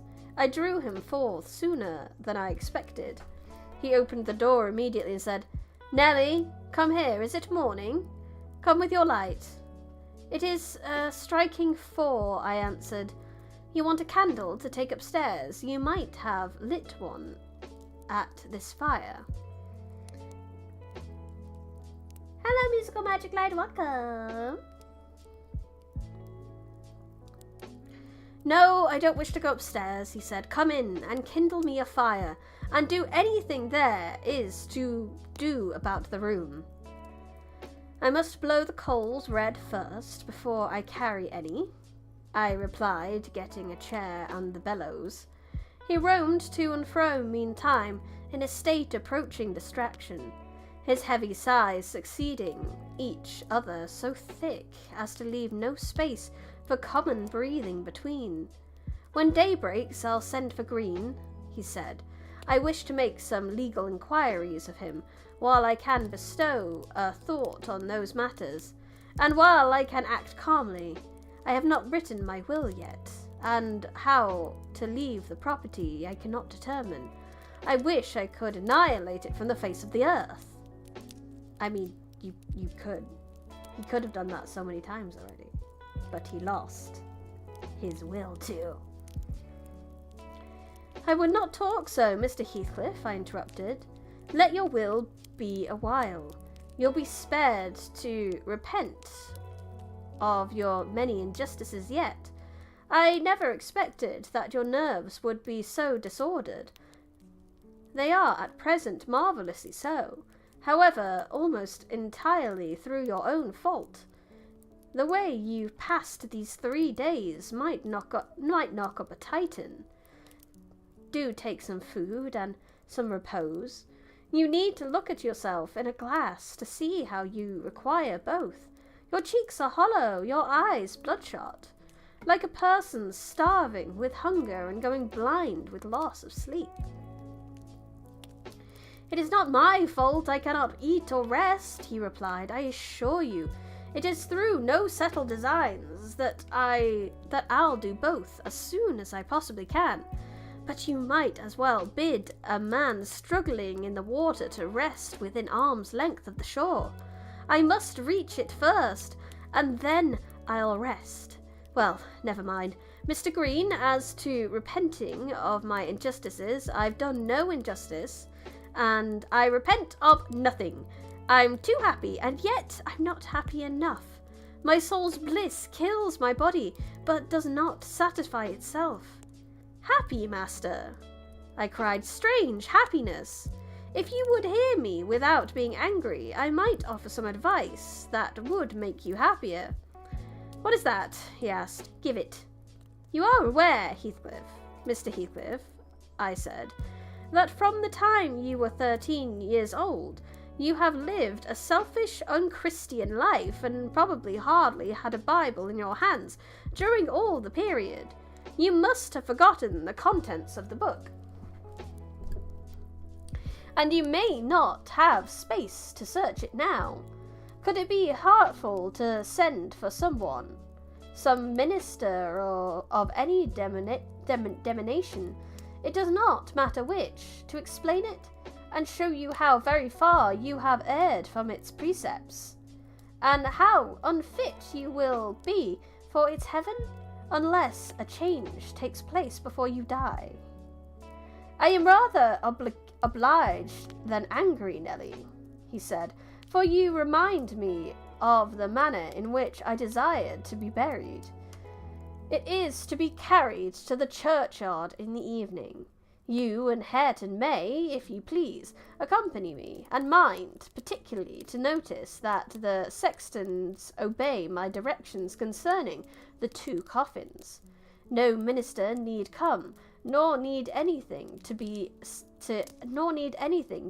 said over me. I tell you, I have nearly attained my heaven, and that of others is altogether unvalued and uncoveted by me.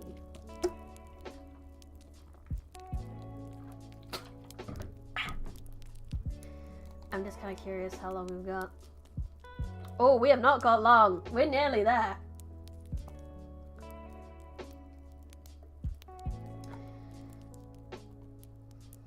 And supposing you oh my god, what am I going to read next week? Shit. Anyway, no. And supposing you persevered in your obstinate fast and died by means, and they refused to bury you in the precincts of the kirk? Hello, Cassio, welcome. I said, shocked at his godless indifference. How would you like it? They wouldn't do that, he replied. If they did, you must have me removed secretly, and if you neglect it, you shall prove practically that the dead are not annihilated. A brief panic. Small panic. I don't know what I'm reading next week now. I thought I'd have this for at least one more week, but apparently not. As soon as he heard the other members of the family stirring, retired to his den, and I breathed freer. But in the afternoon, while Joseph and Hareton were at their work, he came into the kitchen again, and with a wild look bid me come and sit in the house. He wanted somebody with him. I declined, telling him plainly that his strange talk and manner frightened me, and I had neither the nerve nor the will to be his companion alone. Read the secret Wuthering Heights too, the heightening. I don't think so. I believe you to think me a fiend, he said with his dismissal laugh. Something too horrible to live under a decent roof. Then turning to Catherine, who was there and who drew behind me at his approach, He added, half sneeringly, "Will you come, Jack? I'll not hurt you, no. To you I've made myself worse than the devil. Well, there is one who won't shrink from my company. By God, she's restless. Oh, damn it. It's unutterably too much for flesh and blood to bear, even mine." He solicited the society of no one more. At dusk he went into his chamber. Through the whole night and far into the morning we heard him groaning and murmuring to himself. Hareton was anxious to enter, but I bid him fetch Mr. Kenneth, and he should go in and see him. When he came, I requested admittance and tried to open the door. I found it locked, and Heathcliff bid us be damned. He was better, and he would be left alone, so the doctor went away. The following evening was very wet indeed.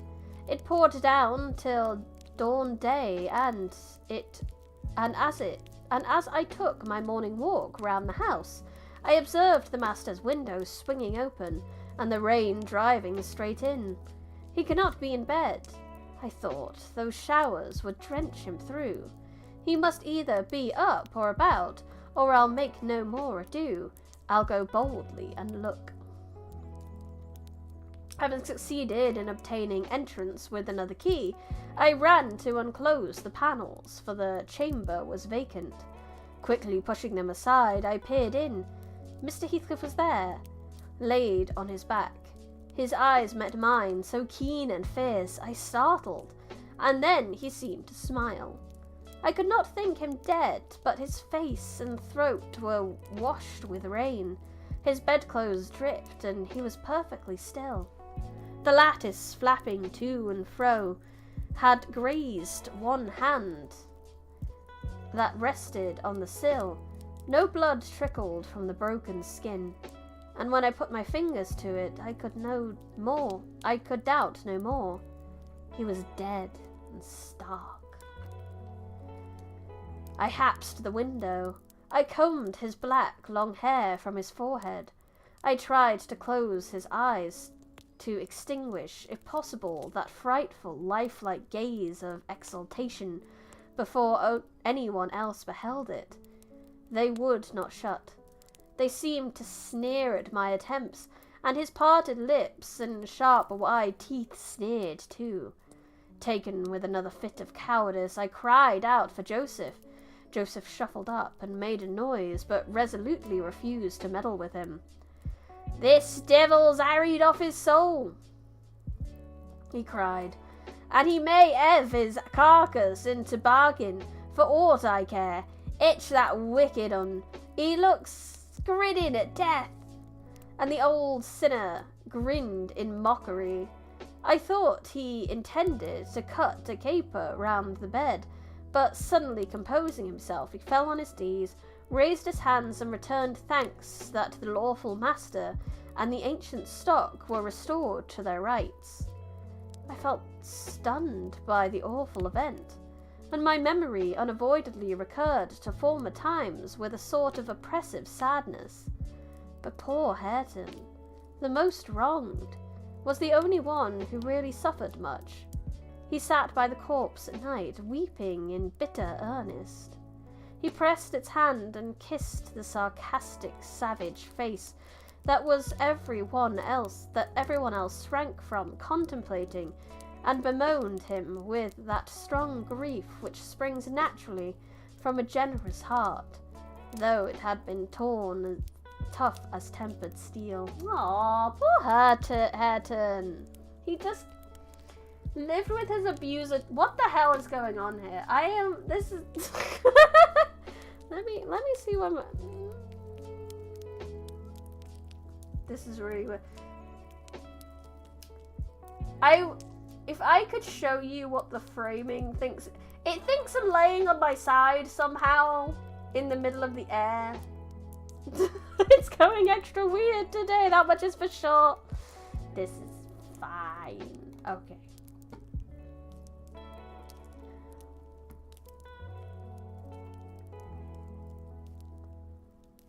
But poor Hareton, poor baby. He's just been in the clutches of this abuser too long. Mr. Kenneth was perplexed to pronounce of what disorder the master died. I concealed the fact of his having swallowed nothing for 4 days, fearing it might lead to trouble, and then I am persuaded he did not abstain on purpose. It was the consequence of his strange illness, not the cause. We buried him, to the scandal of the whole neighbourhood, as he wished. Earnshaw and I, the sexton, and 6 men to carry the coffin, comprehended the whole attendance. The 6 men departed when they had let it down into the grave. We stayed to see it covered. Hareton, with a streaming face, dug green sods and laid them over the brown mould himself. At present it is as smooth and verdant as its companion moulds, and I hope its tenant sleeps as soundly. But the country folk, if you ask them, would swear on the Bible that he walks. There are those of speak to having met him near the church, and on the moor, even within his house. Idle tales, you'll say, and so say I. Yet that old man by the kitchen fire affirms he has seen two on him looking out of his chamber window on every rainy night since his death. And the old thing happened to me about a month ago. I was going to the Grange on one evening, a dark evening, threatening thunder, and just at the turn of the heights I encountered a little boy with a sheep and 2 lambs before him. He was crying terribly, and I suppose the lambs were skittish and would not be guided. "What's the matter, my little man?" I asked. "There's Heathcliff and a woman yonder, under t' nab," he blubbered, "and I daren't pass 'em." I saw nothing, but neither sheep nor he would go on, so I bid him take the road lower down. He probably raised the phantoms from thinking, as he traversed the moors alone, of the nonsense he had heard his parents and companions repeat. Yet still I don't like being out in the dark now, and I don't like being left by myself in this grim house. I cannot help it. I shall be glad when they leave and shift to the Grange. "They are going to the Grange, then?" I said. "Yes," answered Mrs. Dean, "as soon as they are married, and that will be on New Year's Day." "And who will live here, then?" "Why, Joseph will take care of the house, and perhaps a lad to accompany him. They will live in the kitchen, and the rest will be shut up." For the use of such ghosts as choose to inhabit it," I observed. "No, Mr. Lockwood," said Nellie, shaking her head. "I believe they are at peace, but it is not right to speak of them with levity." At that moment, the garden gates swung to. The ramblers were returning. "They are afraid of nothing," I grumbled, watching their approach through the window. Together they would brave Satan and all his legions. As they stood on the door stones and halted to take the last look at the moors, or more correctly at each other by her light, I felt irresistibly impelled to escape them again, and pressing a resemblance into the hand of Mrs. Dean, and disregarding her exultations at my rudeness, I vanished through the kitchen as they opened the door, and so should have confirmed Joseph in his opinions of his fellow servants' gay indirections, and he not unfortunately recognised me for a respectable character by the sweet ring of a sovereign at his feet. My walk home was lengthened by a diversion in the direction of the kirk, when beneath its walls I perceived decay, and made progress even in 7 months. Many a window showed black gaps, deprived of glass, and slates jutted off here and there, beyond the right line of the roof, to be gradually worked off in coming autumn storms. I sought and soon discovered The 3 headstones on the slope next the moor. The middle one grey and half buried in hearth. Edgar Linton's only harmonised by the turf and moss creeping up its foot. Heathcliff's still bare. I lingered round them until that benign sky. Watched the moths fluttering among the heaths and harebells. Listened to the soft wind breathing through the grass. And wondered how anyone could ever imagine unquiet slumbers for the sleepers in that quiet earth. The end! They're dead! So I wasn't far off, but I assumed that Heathcliff would take a lot of people with him.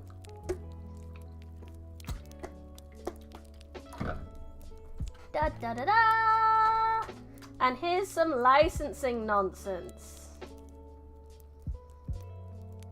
The end, the end, the end, the end, the end, the end, the end, the end.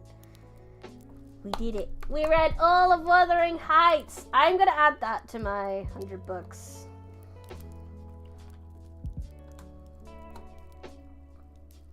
Oh, hey, look, all the books that I read.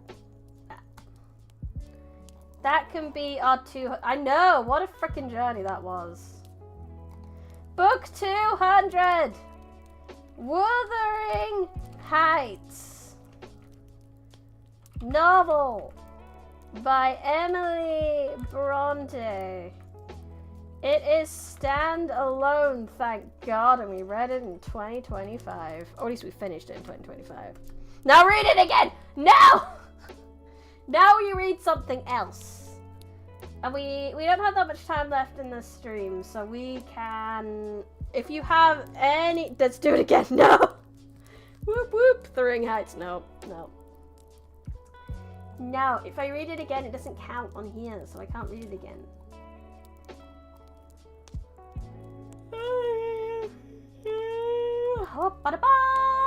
200 books down. 9,800 to go.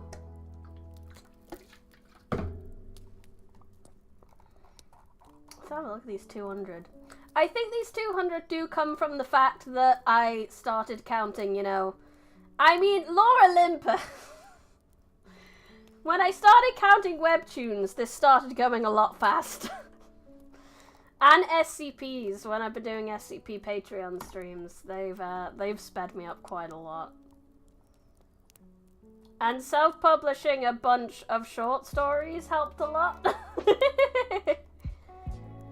But to be fair, if you go up to here, there's like loads of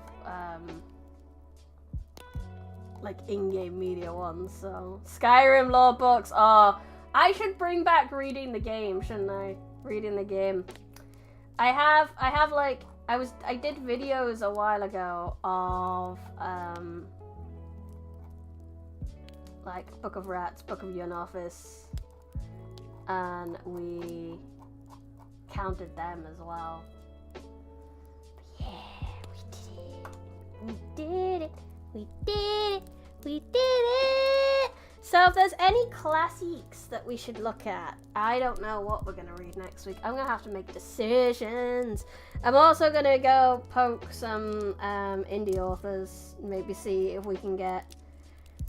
we've had 2 classics in a row, basically, so I think maybe it'd be fun if we can go get an indie author or something after this.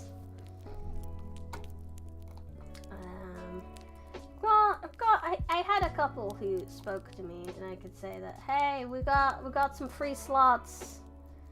Read something by Lord Dunsey. Lord Dunsey. Let's get Gutenberg up. Our favorite website. Project Gutenberg. The best place for free books. Is this something that would be here, Lord Dunsey? Dunsey.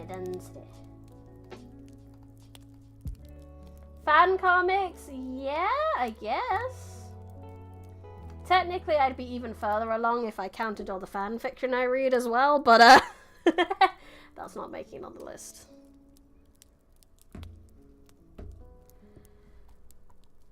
Ah, okay. Book of Wonder. Gods. Oh, so there's a lot. Time and the Gods. There's a lot of Lord Dunny. Dunny's done a lot, isn't he? Do you have any recommendations for any favourite ones from Mr. Dunny? From the Lord of Dunny? Amanda Hawkins switched. What about officially? I'm not reading My Immortal, if that's what you're talking about.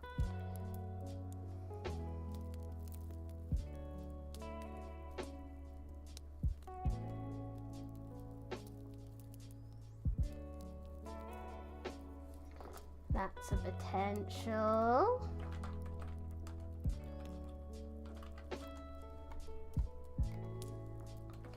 But you gotta keep in mind when you're recommending books, it's gotta be stuff that I can get permission for. Which is why we tend to be going for indies and thingies. Gods of Paganda. Okie dokie.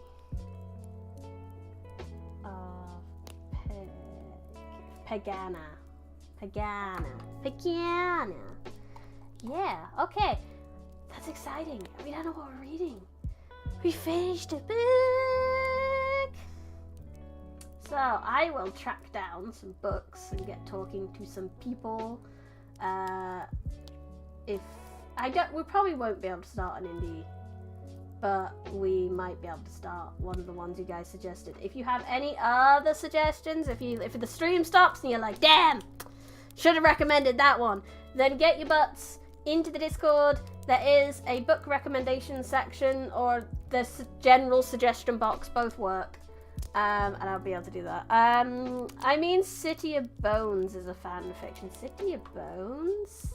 City of Bones? Duscany was the major fantasy writer for Tolkien. His stuff is a huge influence on Lovecraft. Oh, that's cool. The Pokemon Essential Handbook. I really don't think I will have copyright permissions for the Pokemon Essential Handbook. That much is for sure. Like I said, the issue is copyright. I need to have either written permission from the author or publisher, or it's a 70-year-old book. One or the other.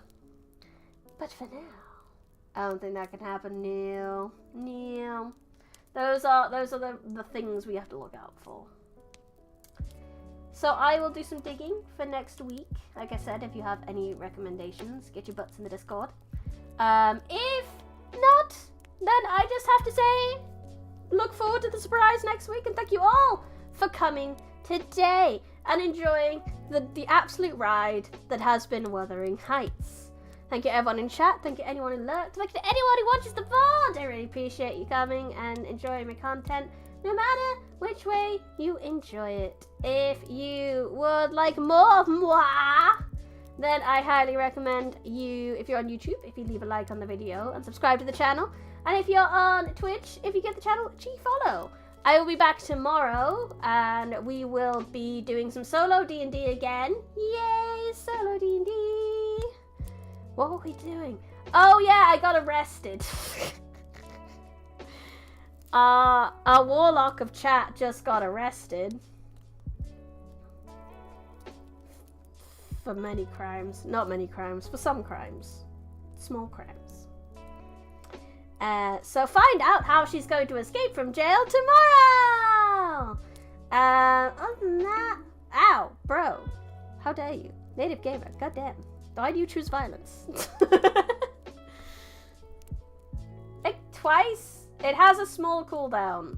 It shouldn't be that big a cooldown for you, but it has a small cooldown.